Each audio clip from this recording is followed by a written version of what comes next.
Karen slapped my son at the playground. Didn't know I'm a federal agent. It was a rare kind of Saturday, bright, breezy, and slow in the best possible way. The kind of day where you could actually hear birds instead of traffic, where the sun didn't burn your skin, but warmed it just enough to make the breeze feel like a gift. I had promised my 7-year-old son, Liam, we'd go out together.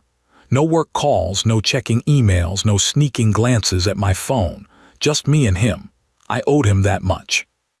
Working for the federal government meant I wasn't always home, and even when I was, sometimes my mind was still back in the office. But not today. Today was just about swings, snacks, and being a dad. We went to the park near our neighborhood, a place filled with laughter, running feet, and the occasional barking dog straining on a leash. Liam adored it here. There was this huge rocket ship slide and a swing set that touched the sky, or so he liked to believe. As soon as we arrived, he shot out of the car like a mini torpedo, racing toward the playground with a grin that could light up a city block. I followed behind at a more reasonable pace, coffee in hand, wearing jeans and a hoodie. No badge, no gun today. Just Dad. The park was bustling, but not overcrowded. A few parents were chatting on benches, others scrolling on their phones while keeping one eye on their kids. Some were actively playing with their little ones, chasing them around the jungle gym or helping them climb the monkey bars. I found an empty bench close enough to keep an eye on Liam, but far enough to give him some space to be the wild little explorer he liked to pretend he was. He played tag with a couple of kids around his age, then eventually made his way toward the swings. He'd always had a thing for swings, loved how it felt like flying. I watched as he politely waited his turn, standing near the edge with his hands in his jacket pockets, kicking at some gravel while the other kids took their time. That's when I first noticed her. She was hard to miss, really. Mid-40s maybe, bleach blonde hair styled stiffly like she hadn't updated it since the early 2000s, oversized sunglasses even though the sun was behind clouds now, and a voice that carried like a foghorn. She was berating another mom, loudly, about how her son, a boy who looked to be maybe 6, was being bullied because he had to wait for a slide. The other mom tried to stay calm, apologizing and trying to explain that the slide was open to everyone. But Karen, and yes, even before I knew her name, that's the only one that felt right, wasn't having it. She kept going on and on, not listening to a word, arms waving like windmills, her voice growing sharper and more shrill with every sentence. Eventually, the other mom took her child's hand and walked away, muttering something under her breath. I remember thinking, yikes, but figured that was the end of it. Parks always had their personalities. I wasn't about to get involved in drama on my day off. Liam had finally made it to the front of the swing line. He stepped forward, excited, gripping the chains and giving me a quick look over his shoulder with this goofy little "watch me, Dad" grin. I smiled back and gave him a thumbs up. He pushed off with his feet, his little sneakers scraping the wood chips before he was airborne. I sipped my coffee and just watched him. These were the moments I lived for. Moments where he was just a kid, not worrying about the world or school or anything except how high he could go. But of course, the peace didn't last. Karen's kid came running up to the swing, sprinting, actually, while Liam was already mid-flight. He stood in front of the empty swing next to him and started whining, "I want that one," like it was the last swing on Earth. Liam, being the sweet kid he is, slowed down his pumping and said, "This one's almost done. You can go next." But that wasn't good enough. Karen stormed over, arms already flailing, her heels crunching over the gravel like thunder. "That's our swing," she snapped, jabbing a finger toward Liam. He knew we were coming, he saw us and rushed to take it. Liam looked confused. "I didn't, ma'am, I was already waiting." I stood up from the bench, still calm, just trying to get a better view. I'd seen confrontations before, too many in fact, but something about her posture set off alarms in my head. She wasn't just annoyed. She was enraged, and irrationally so. She stomped forward, stood right in front of my son, and before I could even blink, she raised her hand and slapped him. Slapped my son. It wasn't a playful tap or a frustrated finger wag. It was a flat-out smack across his cheek, hard enough to twist his head to the side. I saw the shock ripple through his small body, the momentary pause before the tears came. Other parents gasped. A couple ran over. One started recording on her phone, but all I saw in that moment was red. My body moved before I even realized it, crossing the gravel in seconds, my coffee cup tumbling to the ground and splashing across my shoes. I reached my son, crouched beside him, and held his face gently in my hands. His cheek was already red. "Are you okay, buddy?" I asked, my voice shaking more than I wanted. He sniffled. "She hit me." I turned slowly, standing to face her. She didn't back down. "Maybe teach your kid some manners," she snapped. "He needs to learn respect." I stared at her, barely able to comprehend what I was hearing. I'm used to dealing with criminals, liars, people who justify their worst behavior, but hearing it directed at my kid, right in front of me. She had no idea who I was. She had no idea what kind of trouble she had just brought down on herself. But she would very soon. I stood there for a long moment, my hand still resting on Liam's shoulder as I looked directly into her eyes. The sheer gall of her actions stunned not just me, but the entire playground. Parents were frozen in place, some whispering among themselves, others glaring at her with expressions of disbelief and disgust. Liam, still visibly shaken, clutched the swing chain like it was his lifeline, cheeks streaked with tears and a redness on one side that made my stomach clench. I felt a slow burn ignite deep in my chest, not just anger, but something more primal. Every fiber of my being screamed to act, but years of training held me back from exploding. The last thing I needed was to let my badge become a weapon wielded with reckless fury. That didn't mean I was letting her walk away.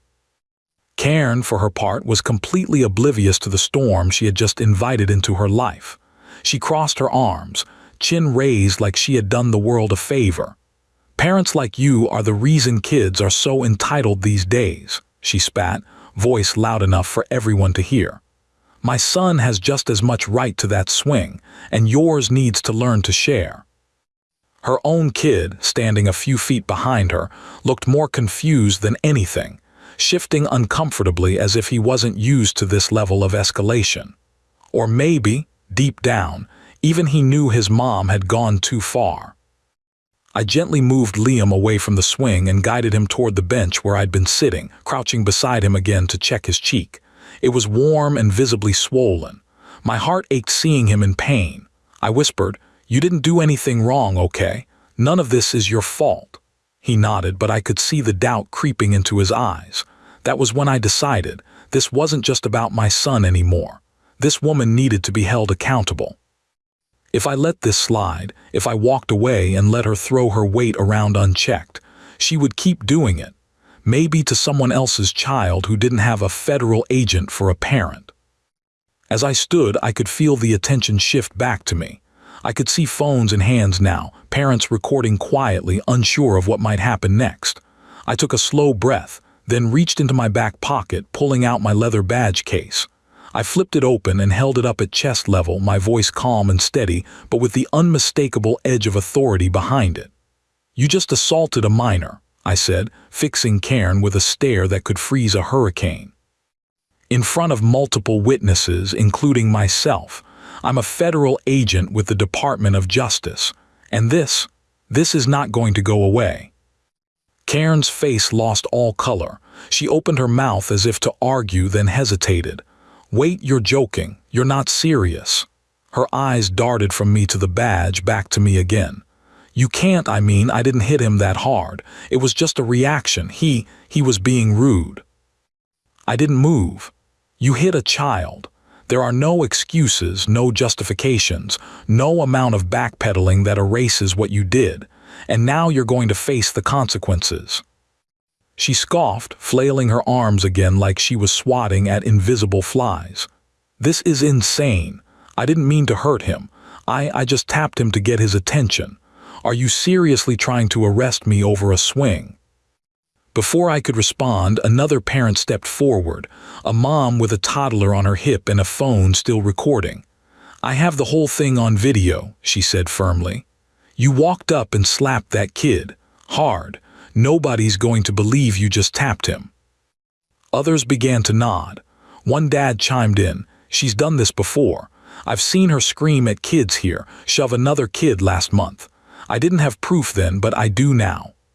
Phones were now everywhere. Angles and lenses pointed straight at Cairn as she began to realize her carefully constructed wall of righteousness was crumbling. I pulled out my phone and dialed the direct line to someone I trusted in the local DA's office. We'd worked cases together in the past, and I knew he'd take this seriously. I turned slightly away, keeping my voice low but audible enough that Cairn and the growing crowd could hear the weight of what was unfolding. "Hey, it's me. Got a situation. Woman just physically assaulted a minor, my son, at the local park. Multiple witnesses, video evidence. I need an officer on scene and I want charges filed. Can you coordinate with patrol and send someone down here?" Even through my controlled tone, the air around us had changed. The energy shifted. Cairn looked like a person standing on train tracks, just realizing the lights bearing down on her weren't stars. They were headlights. "No, no, no," she stammered, stepping back. "You're blowing this way out of proportion. I didn't know he was your son. I didn't know you were, whatever you are." Her words were tumbling over each other, increasingly desperate. I shook my head. "It doesn't matter who I am. It doesn't matter who he is. You hit a child. That's all anyone needs to know." She tried to walk away then, muttering something about needing to get home. But another parent blocked her path, standing with arms crossed. "You're not going anywhere," the man said. "Police are on their way."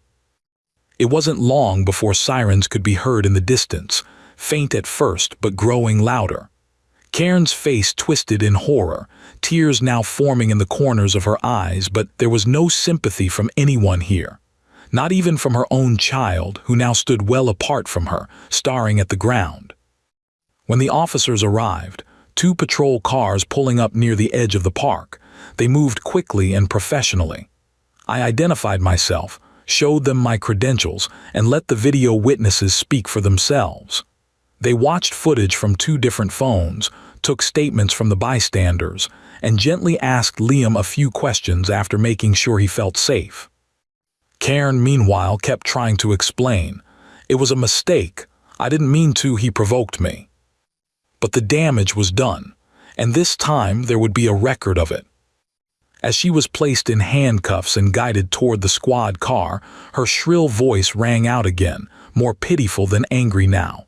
"You're ruining my life over this, over a stupid swing."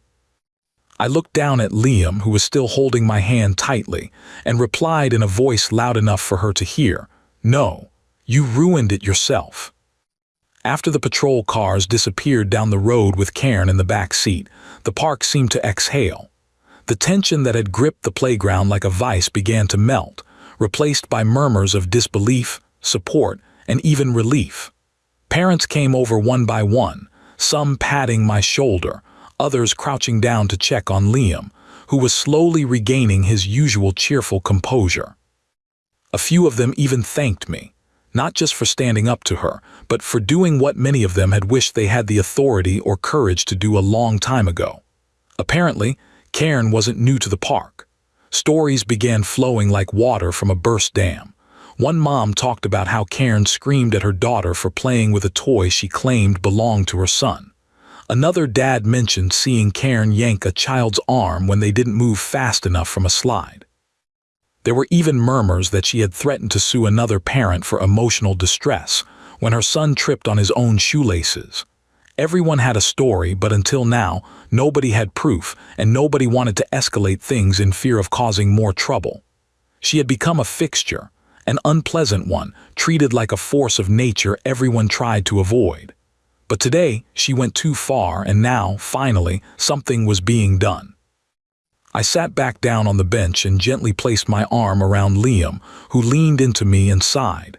His cheek was still red, but at least the tears had dried, and his breathing had steadied. I told him again that he did nothing wrong and that I was proud of how brave he had been. He nodded, still quiet, but I could feel the weight of what happened starting to lift off his small shoulders. We watched the swing slowly sway in the breeze, empty now, and I could tell he was thinking about whether he'd ever feel safe on it again. That swing would carry the memory of this moment for him, no matter how much we tried to forget. I made a mental note to take him to a different park next time. This one needed some healing, just like he did. My phone buzzed with a message from the DA's office. It was Marcus, the assistant district attorney I'd spoken to earlier. The message was short but direct. Video evidence is solid. Parent statements align. We're pursuing misdemeanor assault charges. She won't be walking away from this. I exhaled slowly, not from relief exactly, but from a sense of justice finally being set in motion. She wouldn't be able to manipulate her way out of this. There were too many eyes, too many voices, and far too much digital evidence backing up every second of her vile behavior. And for once, the community around her wasn't scared or silent. As Liam and I got up to leave, a city parks official approached us. He was a younger guy, maybe early 30s, clipboard in hand and a deeply apologetic look on his face. "Sir, I just wanted to say I'm really sorry about what happened. I got a call from the precinct. They told me you were a federal agent and that the assault happened here. I manage this parks district. We've had, let's just say, complaints about that woman before, but nothing ever stuck." He looked embarrassed, as though this were somehow his fault, and I could see the stress in his eyes. I assured him he wasn't to blame, but I did express the concern that this playground had become a place where people were afraid to speak up. He nodded gravely, flipping through his clipboard and jotting something down. "We're already looking into installing surveillance cameras," he said. "We've talked about it before, but the cost kept pushing it down the list. After today, I think it just moved to the top." I told him it was a good move. Cameras weren't just about catching people. They were about deterring people who thought they could act like that woman did and face no consequences. As we left the park, I couldn't shake the feeling that something bigger had shifted. This wasn't just about Cairn being held accountable. It was about restoring a sense of safety, not just for Liam, but for every kid and every parent who just wanted to enjoy a day in the sun without having to worry about being screamed at or, worse, assaulted. Liam held my hand tighter than usual as we walked to the car, and I let him, knowing full well that something had been broken in him today. He was a tough kid, but even the toughest hearts bruise, and no matter how strong I was, I couldn't shield him from everything. But I could show him what justice looked like when it was served with calm, steady hands. Later that evening, after dinner and some much-needed comfort food, I sat down in my home office and started putting together a formal statement for the DA's file. I included everything from the moment we arrived at the park, the swing dispute, Cairn's approach, the slap, and all the witness responses. I mentioned the two parents who had footage and had already promised to send it to the authorities. I attached my badge number, my rank, and a note that I was willing to appear in court if necessary. I didn't usually mix my personal life with my profession, but in this case, the lines were already crossed, and I wanted to make sure there was no room for error, no loophole, no misunderstanding that a slick defense attorney could spin into a slap on the wrist. My phone buzzed again. This time it was a call from Marcus. I answered and his voice came through steady and professional. "Just finished reviewing the footage. It's clear as day she's in trouble." I asked him what kind of charges they were pursuing exactly. "Misdemeanor child assault, possible restraining orders, and depending on what CPS finds, she may not be walking out of this just with a fine." That last part made me pause. "CPS?" I asked. "Yeah," he said. "She brought her own kid to the park, right? The officers reported erratic behavior and verbal aggression, even toward him. Standard procedure to open a welfare review." I leaned back in my chair, absorbing that. "Do what you need to do," I told him. "No kid should have to grow up under that kind of fear." After we hung up, I looked over at Liam, who had fallen asleep on the couch with a book half open on his chest and a plate of cookies resting on the coffee table nearby. His cheek had faded from red to pink, but it was still visible, a quiet reminder of the day's ugliness. I knew time would help him forget, but I wouldn't. I'd remember every second. Not just because of my son, but because of what I saw in that park, a community tired of being silent, finally stepping forward. Tomorrow, I'd call the parents who'd offered to testify, and I'd personally thank them. But for tonight, I'd let the quiet settle and remind myself that even in a broken world, sometimes the good guys win. The following week passed in a blur of phone calls, official paperwork, and conversations I hadn't anticipated having. It started with the DA's office calling to confirm that charges had been formally filed. Karen was being charged with misdemeanor child assault, and a temporary restraining order had been issued barring her from approaching Liam, me, or the park where the incident had taken place. The assistant DA, Marcus, kept me updated throughout the process. He said the case was being expedited due to the overwhelming evidence, especially with 2 high-quality videos from different angles, both of which captured the slap in full detail, followed by Karen's aggressive rant. But even with the legal side moving swiftly, the emotional toll hadn't fully settled. Liam had gone back to school, and though he didn't talk about it much, I could tell the incident still lingered in his mind. He was more withdrawn than usual, hesitant when we mentioned going to any public playgrounds, and he jumped a little anytime someone raised their voice, even if it wasn't directed at him. It broke my heart in a way I wasn't prepared for. As a federal agent, I'd seen things that would haunt most people for a lifetime, but nothing had ever hit me harder than watching my child flinch at something that was supposed to be safe and fun. At home, I tried to be patient. I never pressured him to talk. Instead, I just made myself available. We spent more time together doing indoor activities, building Legos, baking cookies, reading books with exaggerated voices and silly faces. Slowly, I could see him begin to trust the world again, piece by piece. But trust is a fragile thing, especially for a child, and I knew it would take more than time. It would take reassurance, not just from me but from the community around him.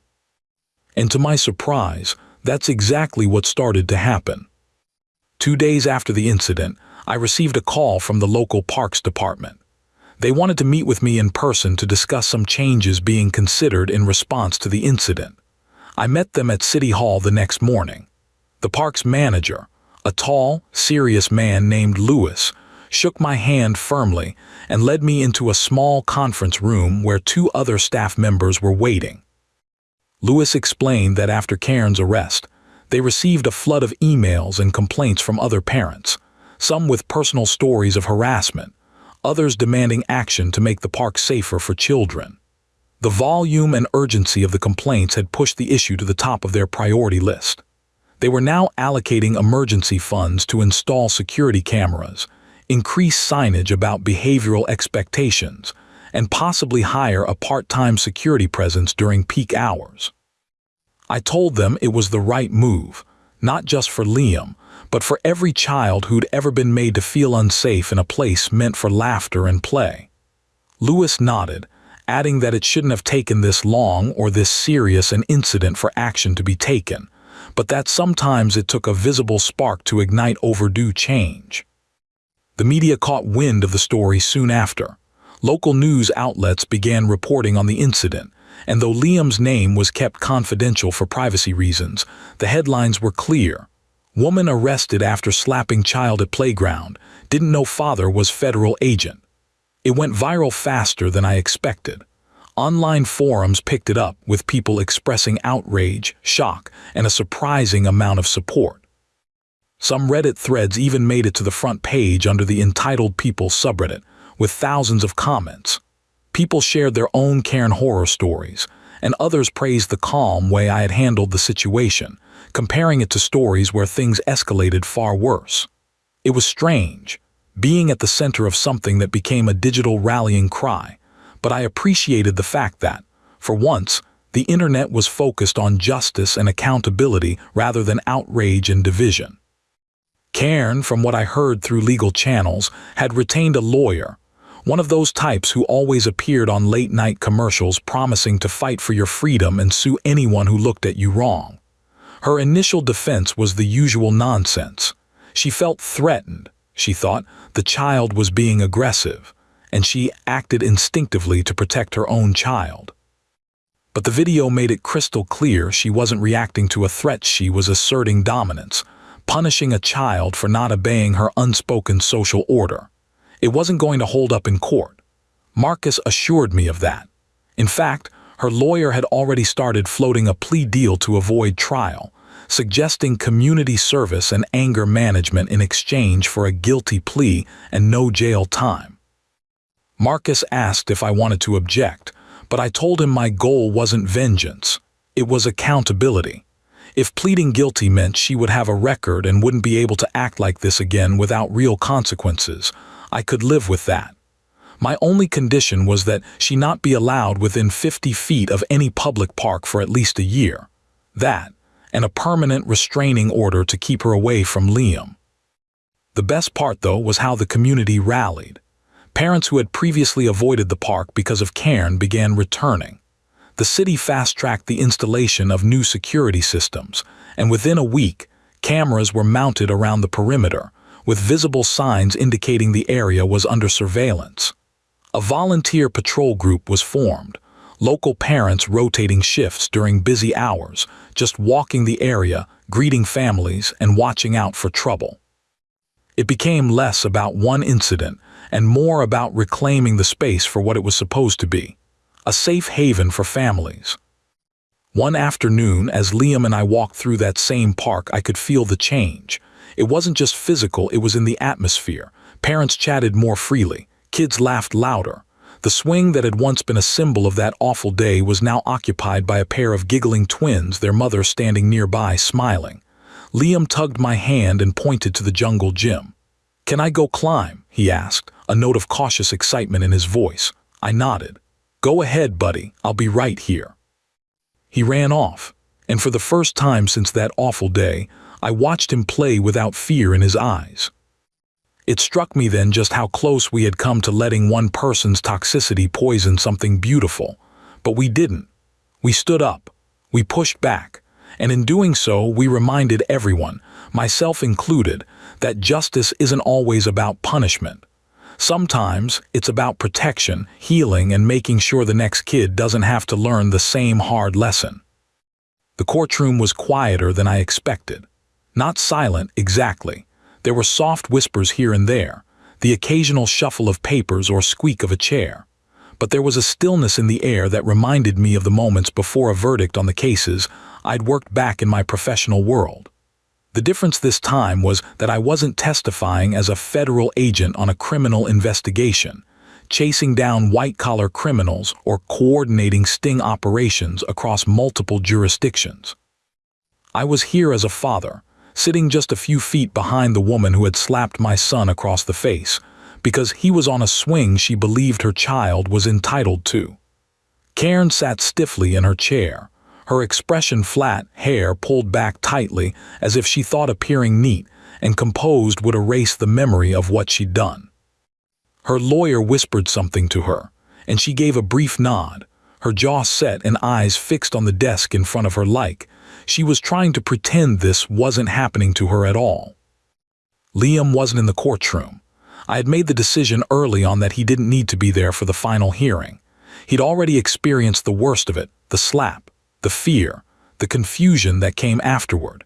He'd done everything right, and I wasn't going to subject him to the cold, unfamiliar atmosphere of a courtroom filled with adults dissecting the worst moment of his young life.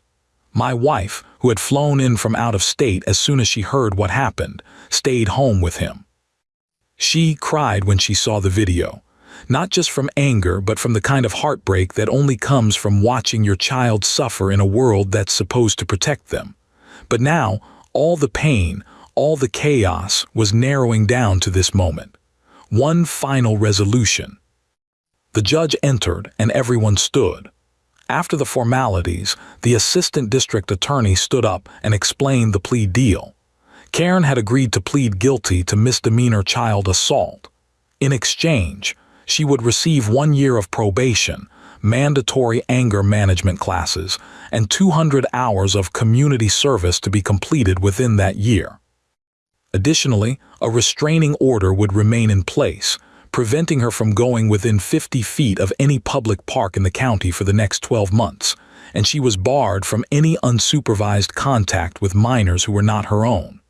I had pushed hard for those last two provisions, not because I wanted to destroy her life, but because I didn't trust her not to repeat her behavior with someone else's child. If anything, I felt the punishment was light. But Marcus reminded me that first-time offenders rarely receive harsher sentences for misdemeanors, especially without prior convictions. The important thing, he said, was that there was now a paper trail. The next time she tried to pull something like this, the courts wouldn't be as lenient. When the judge asked if I wished to make a statement, I stood. My palms were sweating slightly, but my voice remained clear. I didn't yell. I didn't raise my voice. I simply told the truth. I explained what happened that day at the park, the joy of a father watching his son play, the shock and disbelief of seeing that joy ripped away by a stranger's violent entitlement, the fear in Liam's eyes, and the resolve I felt to make sure no other child ever had to experience that same fear. I talked about how the community had responded, how parents had come together to reclaim the space from someone who had used fear and aggression to dominate it for far too long. I thanked the parents who had spoken up, the people who had recorded the footage, the parks department that had taken action, and the district attorney's office for treating this case with the seriousness it deserved. I ended by saying that accountability doesn't have to mean vengeance. It means taking responsibility, acknowledging harm, and preventing it from happening again. I sat down without looking at Cairn, not because I was afraid to, but because she didn't deserve my gaze. My words were not for her. They were for Liam. The judge accepted the plea deal and made it official. Court adjourned with a sharp bang of the gavel, and just like that, it was over. Cairn was escorted out quietly, no dramatic outburst, no apology offered, not even a glance in my direction. Her pride wouldn't allow it. That was fine. I didn't need her apology. I didn't need her tears. The only thing I needed was to know she would never again feel comfortable laying a hand on someone else's child and walking away like nothing happened. As I stepped out of the courthouse, the afternoon sun cast long shadows across the steps. I took a deep breath, let the warmth hit my skin, and for the first time in weeks I felt like I could finally exhale. My phone buzzed in my pocket. It was a photo from my wife, Liam, in the backyard, swinging from the tree rope we'd installed a couple of years ago, a big, goofy grin on his face. My heart clenched and swelled all at once. He was okay. Maybe not completely healed, but on the way. Kids are resilient like that. With love, safety, and time, they bounce back. And I would be there every step of the way to make sure no one ever broke that sense of safety again. Over the following weeks, life began to settle. The media attention faded, the viral Reddit thread drifted down the ranks, and people returned to their normal routines. But something had changed in our community.